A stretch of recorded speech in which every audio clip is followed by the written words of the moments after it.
So, hey, my name is Thais, he is Marcelo, and we are representing UNICAMP Brazil team at IGM 2009. Our project, the Microgardens. Our university is called UNICAMP and is situated in the state of São Paulo. It is one of the most recognized universities in Brazil. The Biology Institute is particularly well known, and we've had the support of LG, which is the Genomics and Proteomics Laboratory, to develop our project. So, the microgardens. The aim of our project is to recognize and eliminate contaminants from industrial fermentation processes. And before telling you exactly what our project is, we're going to tell you our motivation.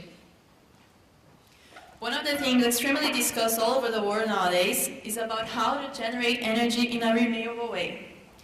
Many countries are working on alternative ways of producing biofuels according to the available resources in their countries. Focusing on Brazil, ethanol from sugarcane is one of the promising alternatives because we have the ideal conditions to produce high-value bioethanol at extremely high cost-benefits ratio. We live in a country of continental dimensions with huge areas available for farming, and an enormous part of them is, however, underutilized, occupied by low productivity pasture, for example. Moreover, we have the ideal climate conditions to develop to the cultivation of sugarcane. As you can see in this chart, only a small percentage area of all the agricultural area is occupied by sugarcane for energy. And about the raw material utilized to produce ethanol, sugarcane has the best energy produced, energy utilized ratio, and it can avoid a great part of the pollutants emitted by the oil-based fuels. About the global ethanol production, we can see in this graphic that Brazil is the major producer ethanol from sugarcane, and that the USA is the major from corn. And Brazil is working hard in order to improve its ethanol production, and we can see in this graphic that while the production increases, the costs are falling. But we know that a lot can still be done in order to improve the ethanol production. And this is why we decided to ask the community about their opinion on biofuels and the scientific research. The dark green area represents a strong agreement, while the dark red one represents a strong disagreement. Here we can see that most of the people believe that biofuels are good substitutes for oil-based fuels, and a relatively smaller number of people believe that biofuels will contribute to solve the environmental problem generated by the oil-based fuels. A great amount of people believe that biofuels compete with food for land use and that this will result in less availability of food.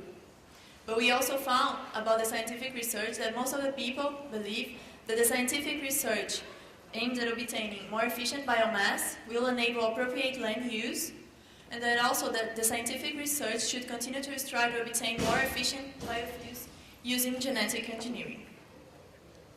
And in this scenario, in which Brazil has a great importance in the ethanol production, and in which we know that improvements should be done in order to reduce the costs and land use, we decided to develop an IGM project related to the improvement of the ethanol production. And in order to decide what exactly we could do to improve the ethanol production, we decided to first understand how the ethanol is produced in Brazil. And it is well known that ethanol is maintained in open big vats, and the strategies adopted to avoid the contaminants are not enough to guarantee a sterile environment. And this is a huge problem because contaminants compete with the yeast, and this leads to a decrease of the production and causes big losses to the producers. And this is why we decided to work on this thing on our project. And when we were thinking about contamination, we remember that not only ethanol production has problems with contaminants, but also other industrial fermentation processes. And this is why we decided to divide our project in two different ways. One, working with yeast to eliminate the contaminants of the ethanol process, and another one working with bacteria in order to eliminate the contaminants of bacteria industrial processes, such as insulin and yogurt. So now prepare yourselves to get into the microguards' lives. Welcome to microseeding. Bacteria and yeasts are happy producing the most important products today on microcitizens. Suddenly, some contaminants showed up to destroy the peaceful environment of the harmless microproducers. Oh no! It's time to call UNICAMP microguards. Oh. So here we have the yeast guard and the coli guard, and Marcelo is going to tell you about them. Good afternoon. My name is Marcelo, and I will continue the presentation from now on. Now that Thais introduced the general context that led us to the development of our projects, I will start describing each one of them now. Let's start with the yeast guard. Well, first we're going to provide an overview of the entire project by showing a short animation. Let's get started. Well, as Thais has told, yeasts are commonly used in industrial fermentation process for ethanol production purposes. They import glucose as their carbon source and metabolize it into ethanol. When contaminants are present, however, they compete with the yeast for their same carbon source, and also seeing that most contaminants likely consist of lactobacillus, they also can produce lactate, which inhibits yeast growth. With the increasing amount of contaminants into the media, the carbon source is quickly depleted, generating huge loss in productivity. These losses, represented here, are estimated in about 5 to 10% of the total productivity. So, how we're going to solve the problem? We realized that since lactate is not normally present into the culture, it could work as a contamination signal. Any amount of this substance present into the media would be due to contaminant presence. So, we need a recognition system. Generally, lactate can't be imported into yeast because their lactate permease is subject to glucose repression. So, we created a new device that can constitutively express this lactate permease, thereby allowing our yeast to be always capable of sensing and import lactate. Once they are imported, they will induce this lactate sensitive promoter and trigger the expression of a killer protein, which will lead to the contaminant's death. So, briefly, when contaminants invade our system, they will likely produce lactate. This lactate would be sensed and imported in our yeast and trigger the expression of a killer protein, leading to the contaminant's death. So we might say here that we have two main systems inside the yeast guard project: the recognition system and the killer system. Here. Now we provide further information regarding each one of them. Let's start with the recognition system. It consists of two mechanisms. The first one is responsible for the constitutive expression of lactate permease, thereby increasing lactate sensibility. We will place this lactate permease, coligene, under the control of a constitutive promoter. The second mechanism is responsible for recognizing lactates once they reach the interior of the cell. It consists of a promoter, which is capable of sensing lactate, but at the same time not subject to glucose repression. Identifying such promoters was one of the greatest challenges of this project, and we found two candidates from Clovermead Select, which is Gen 1 and DLD. Both of them were assembled in biobrick format and submitted. This was the recognition system. Now heading to the killing system. It consists of a single device, which is those same promoters, Gen 1 or DLD, controlling the expression of lysozyme. This lysozyme was extracted from Gallus and consists on an efficient way to get rid of lactobacillus. We also assembled this biobrick and submitted them.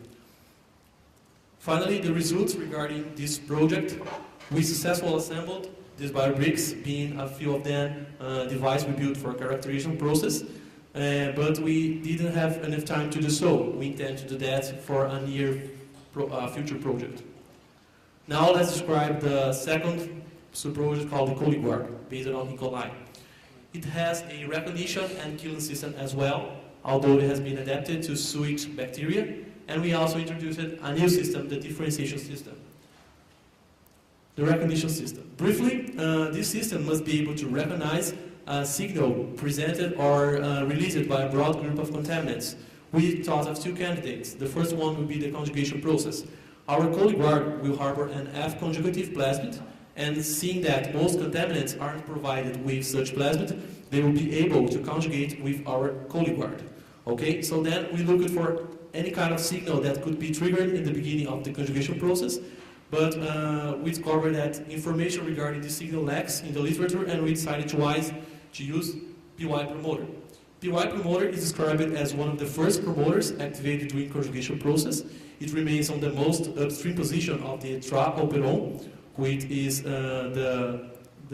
which has genes related with conjugation. So we placed PY promoter controlling the expression of LuxS, which is responsible for releasing AI2. AI2 will trigger the differentiation and killing mechanism. As for the second signal, it's related with contaminants that can release AI2 themselves. This is very usual since AI2 is a common secondary metabolite produced by both gram-positive and gram-negative bacteria, and it's used in coral sensing.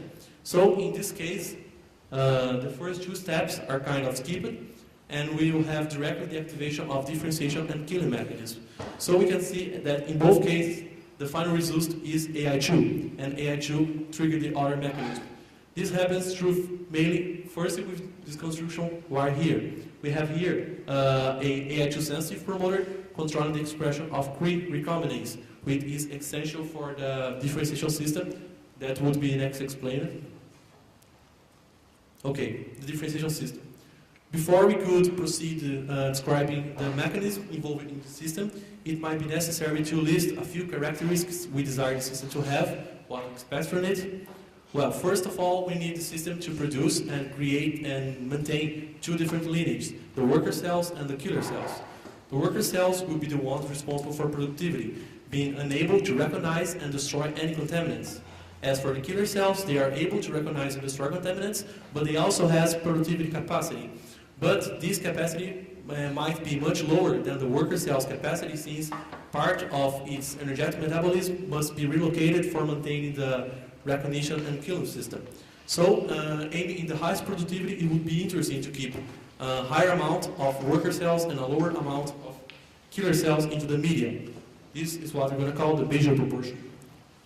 So, in the absence of contaminants, we might find something just like that.